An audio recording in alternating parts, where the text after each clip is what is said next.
गोर लागे छी अपने सबके मिथिला संस्कार पर स्वागत करे छी। एकटा कोबर दै छी से सुनू।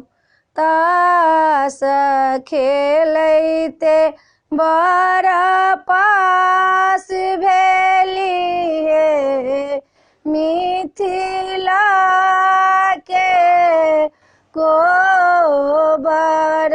तास खेलैते बड़ पास भेली हे मिथिला के कोबर।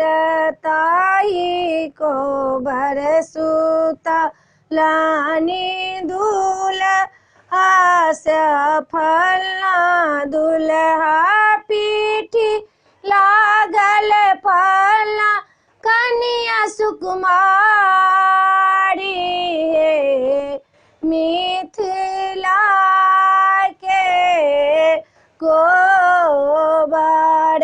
हटी सुतु हटी बैसु सासुर जी के बेटिया आहाँ देह घर में बहुत हे मिथिला के कोबर।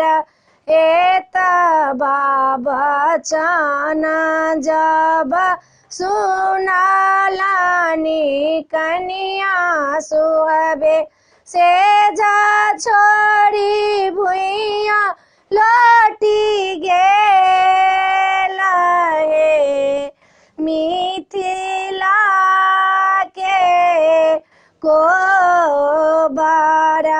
खेलिते खुदैते अबथिन लक्ष्मण देवरबा किया भाभी मुहा मामली ना हे मिथिला के कोबर।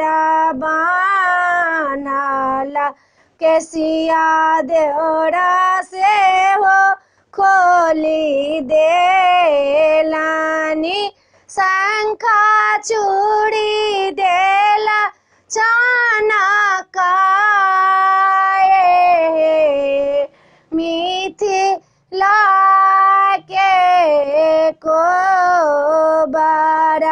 आहाँ के भैया देवरा बड़ मुडियाला छथी पलंग सा देलानी बैला आए हे मिथिला के कोबर।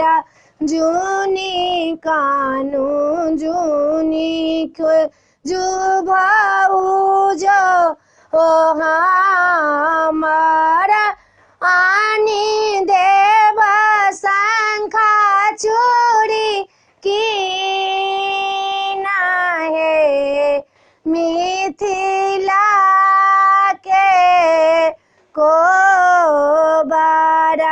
तास खेलैते बड़ पास भेली हे मिथिला के कोबर। कोबर में यहाँ छला अपने सबके कोबर के गीत नीक लागत तो चैनल के सब्सक्राइब करो नहीं बिसरबे, जरूर सब्सक्राइब करबे, जरूर लाइक करबे, कहबे जरूर। जय मिथिला, जय माता जी।